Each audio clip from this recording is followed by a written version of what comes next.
Ito po ang dahilan kung bakit ko ginawa ang mixing sa akin pong mga 5th batch fatteners.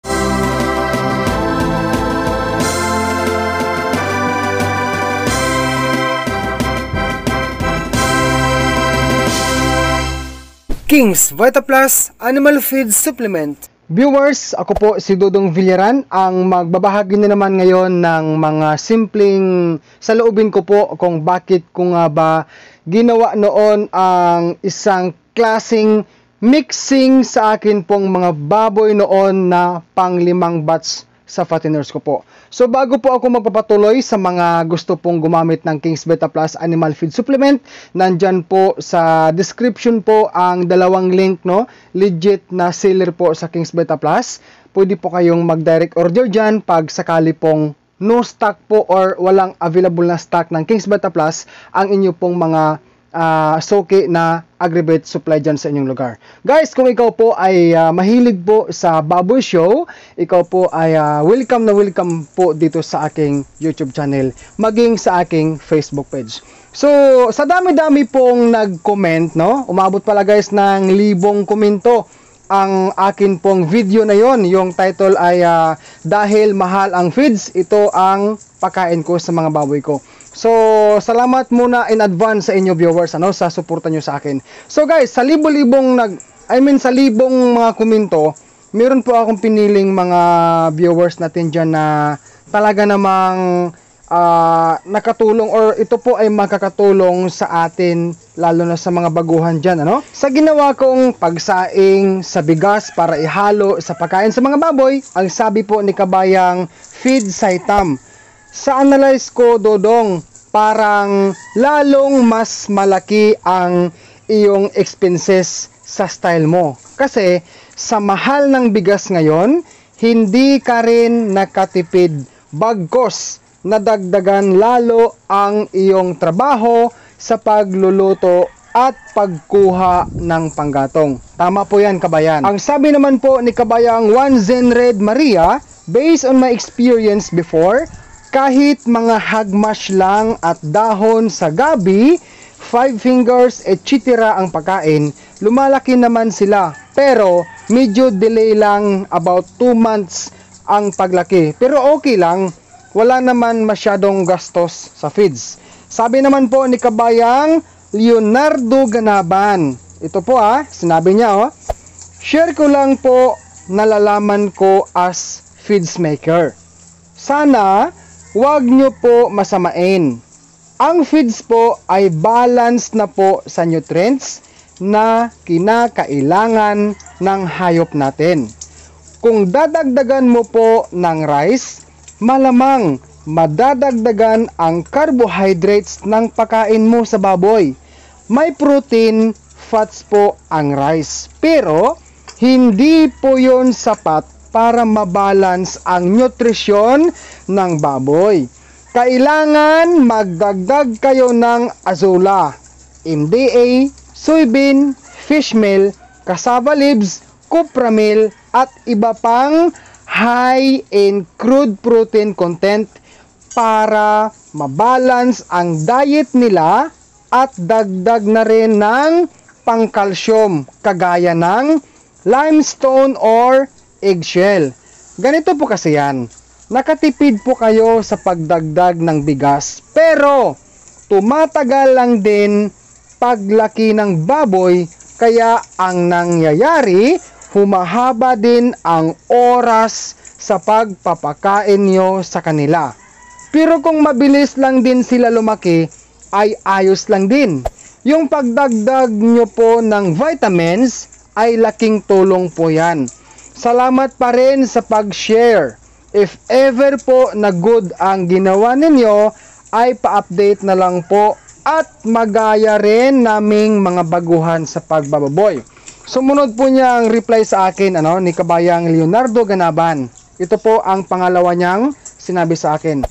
Share lang po tayo ng idea sa pagbababoy para kayo po at kaming viewers ay pari-parihong matututo. But by the way, tama po ang diskarte ninyo, sir. Kuya Dodong, magtipid muna sa pagkain habang mababa pa ang live weight. More videos, Kuya Dudong, at suporta po namin kayo. Ang sabi naman po ni Kabayang Edith Flores, ang punto ni Dudong is just to lessen all the expenses. He didn't say that ang feeds ay kulang sa nutrients. Ayan. So sabi naman po ni Kabayang Lynn Simple Living, totoo yan, or totoo po yan, Kuya Dudong. Dapat po madiskarte tayo dahil sa napakamahal ng feeds ngayon. Ganyan din ang ginagawa ko, nagsasaing din ako ng binlod ng mais kung tawagin sa Bisaya. Bali, 8 heads yung mga alaga ko. Mixed feeding mula nang nasa akin na ang mga biik. Feeds na bimig, bonanza, darak ng palay o darak ng mais, kung alin ang available, yon ang pinapakain ko. Bali, 50-50 ang mixing at hinahaluan ko ng sinaing na binlod. Bali, 1.5 kilo lang ang sinasaing ko. Hinahati ko yon ng 3 for breakfast, lunch at hapunan. Nakakatipid po. Inaalagaan ko yon ng 3 months lang at umabot lang ng 70 kilos yung dalawa. 80 kilos naman yung iba for 3 months na pag-alaga ko. With feeding sila at okay naman ang karne. Manipis ang taba nila dahil 2 weeks kong pinakain ng finisher. Ito pa ho ang sinabi ng isa nating kababayang hog racer din, si Kabayang Isabela TV. Kuya Dudong, para po makatulong po sa inyo at sa mga kababayan natin, at na-test ko na rin nang mag-alaga po kami ng 2 months and 17 days, 91 kilos po. Ang pinakamahalagang yugto po ng baboy ay pagiging biik nito. Pag nabili po natin ang baboy na 45 days, kadalasan chef na po ito sa starter. Pero kung may budget po, dapat hanggang 60 days ang pre-starter para makabuelo, at kada palit ng feeds, purga at vitamins din. 1 month starter, wag bitinin. Beginners ha, makinig po. Wag bitinin, at pagka naka 10 to 15 days grower, pwede nang mag-mix ng darak mais with asin, with vitamins na mataas sa amino acid with limestone or apog.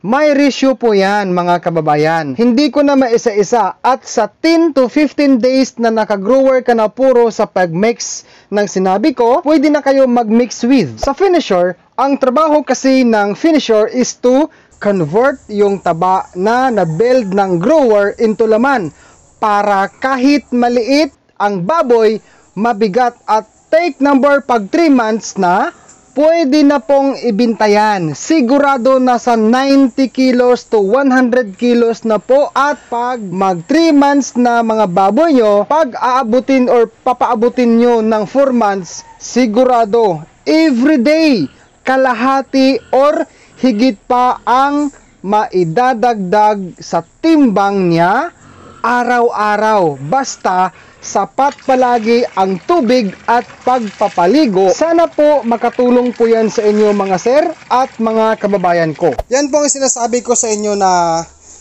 si Dudong po ay patuloy pong tumatanggap ng mga suggestions, no? Mga suggestions po, dahil alam ko po na talagang marami pong mga viewers si Dudong dyan na meron po talagang alam sa pag-aalaga ng baboy. Maraming salamat po sa mga nagbahagi ng inyong mga karanasan dyan, no? Sa inyong mga tip. So by the way guys, akin muna tong ihanda pala ang feeds para sa aking 5 biik, ano? So ito po ay panahon na or oras na po sa akin pong pagpapakain sa aking mga baboy. Lunch nila guys. So gestation feeds at rice bran. Mixing po si Dudong. Tapos po, lalagyan ko po ng tubig.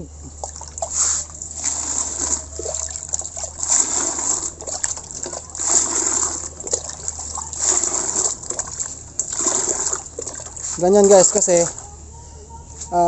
with feeding po si Dudong sa akin pong baboy ngayong inahin. Ito po ang King's Beta Plus Animal Feed Supplement. Kasama ko po ito sa pag-aalaga ko po ng aking mga baboy sa akin pong small backyard piggery. At ito naman po ang sa mga biik kong bagong bili.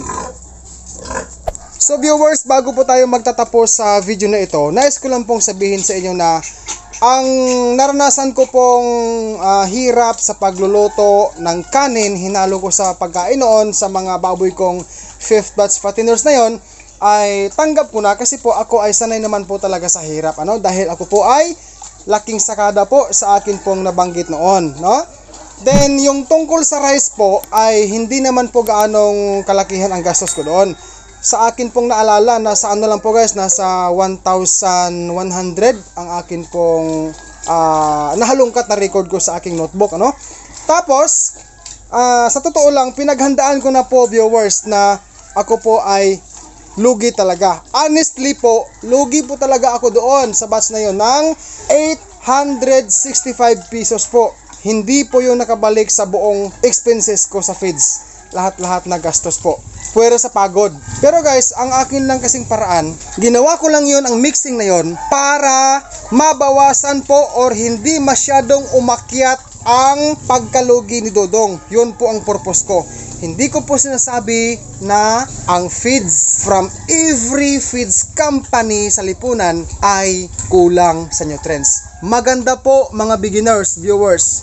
Maganda po ang package nutrient na nandyan po sa feeds. Whatever feeds or whatever brand ng feeds ang atin pong gagamitin sa baboy, kumpleto na po yan sa nutrients, Ang sa akin lang, ang pinaka-purpose ko po ay para mabawasan ang malaking lugi ni Dodong. Nakikita ko na po kasi noon pa guys, bago ko nabinta ang mga baboy ko na yon. Alam ko na, nakukutuban ko na malulugi ako dahil sa number 1, 110 ang live weight, napakababa po. Tapos, hindi mura ang commercial feeds. Okay?